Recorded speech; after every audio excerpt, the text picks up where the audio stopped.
Assalamualaikum warahmatullahi wabarakatuh. Waalaikumsalam. Bismillahirrahmanirrahim.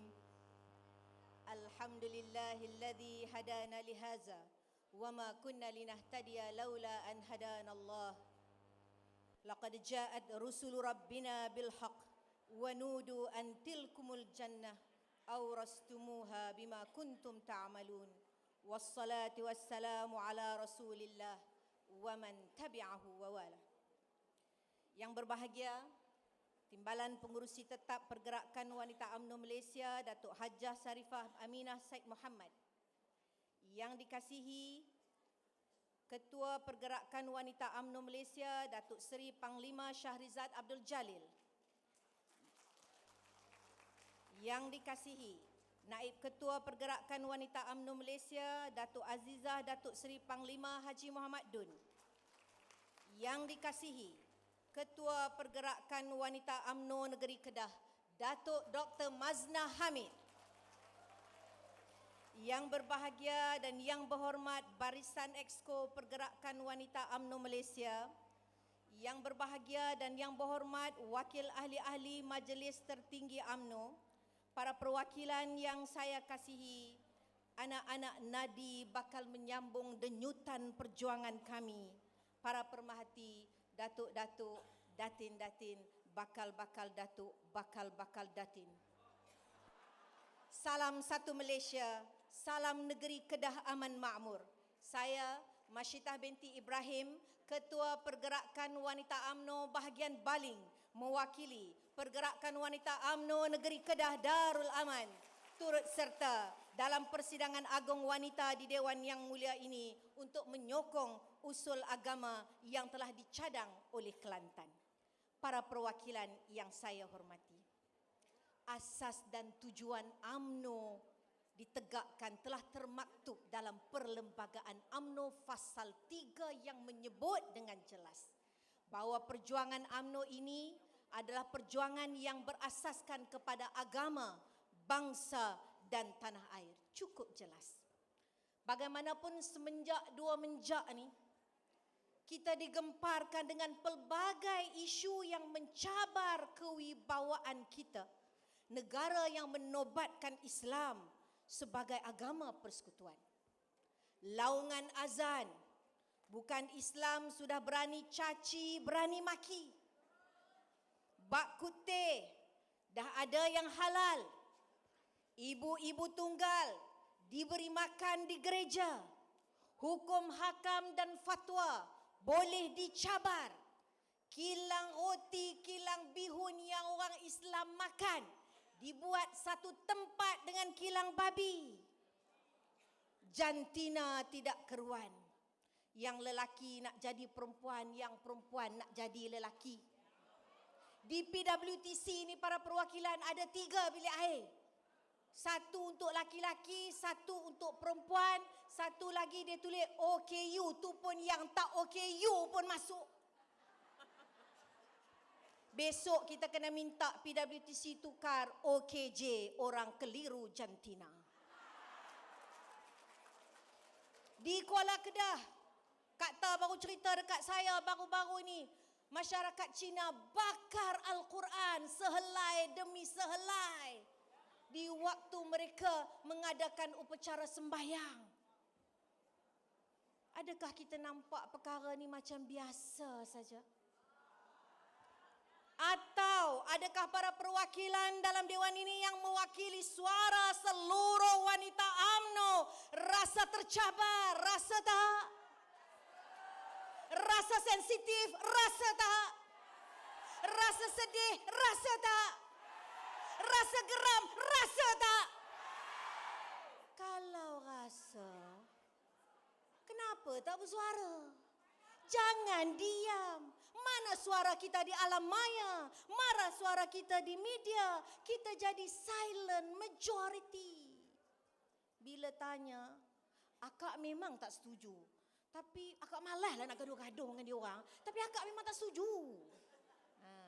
Tapi vokal minority. Yang minority ini bercakap.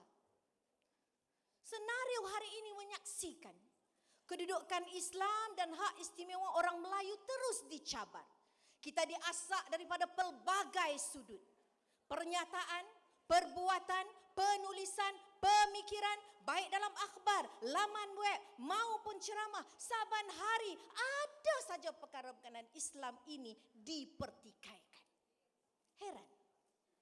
Setelah 57 tahun kita merdeka, kenapa benda ini terjadi?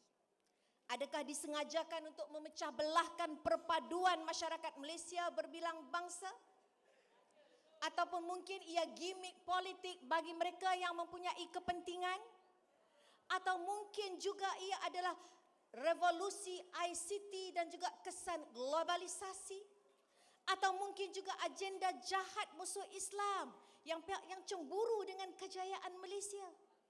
Apapun jawapan para perwakilan, yang pasti, yang jelas, Yahudi dan juga musuh Islam sangat faham bahawa selemah-lemah umat Islam, mereka cukup fanatik kepada agama dan juga hukum.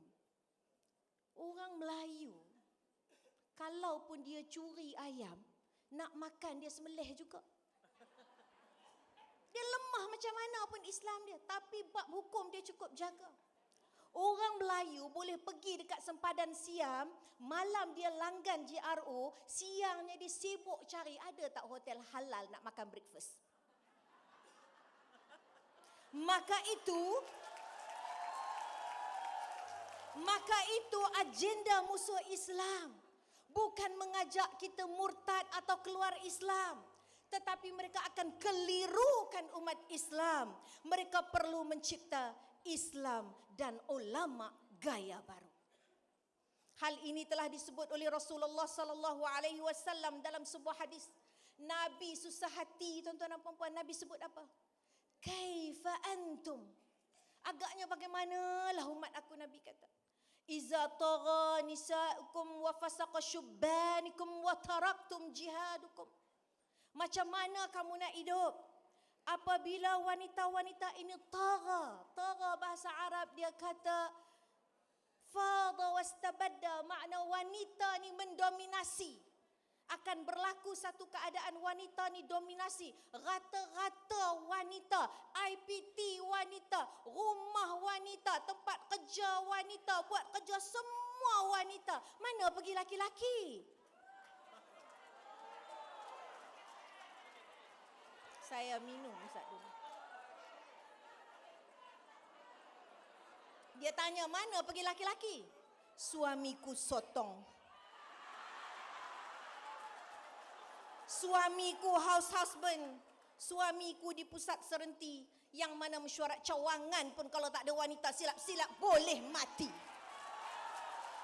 Ini Nabi dah baca satu keadaan. Begitulah wanita mendominasi. Dan anak-anak muda hari ini Nabi kata wa fasaqa syubbanikum. Anak-anak muda tidak malu berbuat dosa, tidak hormat kepada mak bapa, nak kahwin pun lari, seks sebelum kahwin, anak luar nikah macam tak ada apa, umur 25 tahun pun tak serius, seronok aja kerja, tak mau cari kerja, lemah peribadi, minyak motor mak kena bagi, duit kredit handphone pun mak bagi lagi. Apa nak jadi? Nabi kata ni umat-umat macam ni ni. Ni Nabi duk baca ni. Wa taraktum jihadukum. Ketika itu umat Islam pun dilalaikan. Kamu tidak ada kepedulian. Ada aku kisah. Sahabat terkejut, sahabat kata awakainun zalika ya Rasulullah. Apa mungkin keadaan ini berlaku ya Rasulullah? Nabi kata qala na'am wa ashadda minhu sayakun. Nabi kata ya akan berlaku, lagi dahsyat lagi nak berlaku. Allah, sahabat kata kami dengar yang 3 benda ni pun dah rasa dahsyat. Ada lagi ke ya Rasulullah yang lebih dahsyat? Ada, Nabi kata. Apa dia? Apabila kamu tidak lagi peduli untuk menyeru kepada kebaikan atau mencegah kemungkaran, kamu sudah tidak kisah. Sahabat kata awakainun zalika ya Rasulullah. Apa mungkin berlaku keadaan ini ya Rasulullah? Ya, lagi teruk nak berlaku. Allah, ya Rasulullah, apa yang lebih teruk lagi? Kamu akan dilalui oleh suasana keliru, di mana kamu tidak tahu membezakan mana yang baik, mana yang buruk, yang mungkar disangka ma'ruf, yang ma'ruf disangka mungkar. Allah, para sahabat kata, apa mungkin berlaku ya Rasulullah? Sedangkan kita ni umur 7 tahun kita akan sampai umur namanya mumayyiz. Mumayyiz ni maknanya boleh beza antara betul dengan tidak, antara baik dengan tidak. Sebelum kita sampai akil baligh. Akil baligh ni makna kata balagha aqilan, sampai orang boleh fikir dah. Sebelum tu dah boleh. Tapi hari ni masyarakat hilang sifat itu. Sahabat ni terpinga-pinga, dia kata, ya Rasulullah, mungkin berlaku ke? Nabi kata akan berlaku, lebih keliru apabila yang mungkar atau yang buruk disuruh, yang baik dan ma'ruf dilarang. Sahabat terpinga-pinga, ya Rasulullah, apa mungkinkah berlaku begini, orang menyuruh membuat buruk, orang melarang membuat mungkar? Nabi kata, inilah di mana berlakunya zaman krisis nilai atau crisis of perception, sehingga apa yang Nabi sebut dalam hadis ini, la utihanna lahum fitnah yasirul halimu fiha hairan, sehingga orang yang baik pun akan menjadi keliru. Puan-puan, para perwakilan, inilah keadaan yang telah dicetuskan dan kita sudah berada di zaman keliru. Mula-mula kita dikelirukan akidah. Mereka datang bercerita pada kita, Islam ke, Buddha ke, Kristian ke, sebenarnya semua agama ni baik. Semua agama ni mengajak kepada kebaikan. Mana ada agama yang ajak kepada keburukan? You panggil Allah ma, you panggil Tuhan Allah, kita panggil God, tapi dia sama saja ma. Kita pun rasa, oh iya ke sama? Baik-baik dulu-dulu kalau melatah tu, Allah ma Allah. Tidak pun, ya Allah kalau kita melatah. Sekarang ni kalau latahnya, OMG, oh my God. Sebab God dan Allah tu sama. Kalau bersin pun dulu kita, Alhamdulillah, yarhamkallah. Sekarang tidak lagi, excuse me, oh God bless you. Nak pula cerita bersiri Korea ni, KBS ni pakat duk tengok. Cuba ibu-ibu tengok. Kalau cerita Korea petang tu, apa dia punya terjemahan? Oh Tuhan, kenapa kamu begitu Kim Tan? Oh Goyun, kenapa begitu? Oh Tuhan, oh Tuhan. Mereka kelirukan kita antara Tuhan dan juga Allah, supaya kita menyamakan antara Allah dan Tuhan. Sedangkan Allah menyebut, La ilaha illallah. Tidak ada Tuhan, yang ada cuma Allah. Jadi inilah liberalisme, inilah pluralisme, menyamakan semua agama, dan kita dikelirukan. Perlahan-lahan kita dikelirukan pula makna toleransi agama. Perkara 11-1 memperuntukkan bahawa tiap-tiap orang berhak menganuti, mengamalkan agamanya, tertakluk kepada fasal mengembangkannya. Maka dia sebut toleransi agama. Maknanya bila 18 tahun, bolehlah pilih nak agama apapun. Nak ke para perwakilan, kita bela anak kita daripada kecil, kita ajar solat, kita rotan dia sampai 18, dia boleh pilih agama apa yang nak dia ikut. Kita dikelirukan. Alhamdulillah. Di negara kita, kita bersyukur. Kerajaan ada sistem di mana kita boleh kenal agama. Dari nama dah tahu Islam. Sama ada bin ataupun binti, anak perempuan ataupun anak lelaki, dan kita tahu agama. Cara pakai pun kita tahu. Jika semua agama sama, jadilah kita macam saya pernah pergi ke negara jiran. Berjumpa seorang anak gadis ni. Siapa nama kamu? Aku namanya Siti, Bu. Kok nama kamu Siti? Ya, nama aku tu Siti Nurhaliza. Gimana nama kamu Siti Nurhaliza? Saya tu, ibuku tu minat banget sama Siti Nurhaliza. Jadi kalau aku dilahirkan langsung dinamakan aku Siti.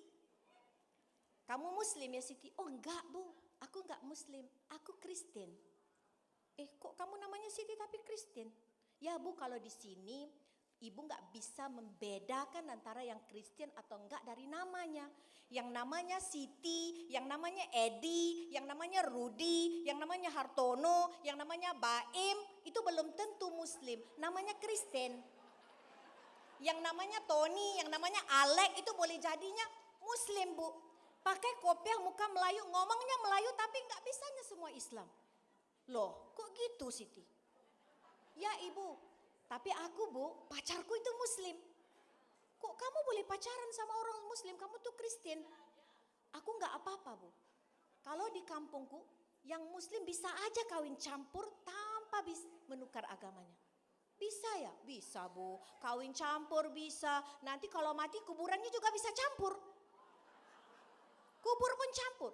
Ya kalau di Malaysia nggak bisa campur ya Bu. Enggak, kalau di Malaysia yang campur tuh cuma nasi, es campur, saham bercampur-campur. Kawin nggak bisa campur kok. Alhamdulillah. Di negara kita masih lagi dipertahankan. Kalau nak dikelirukan. Tak cukup kita dikelirukan dengan akal, serangan pemikiran. Supaya kita ini baca perkara yang logik sahaja. Akhirnya kita nampak banyaknya perkara dalam agama yang tak logik. Para perwakilan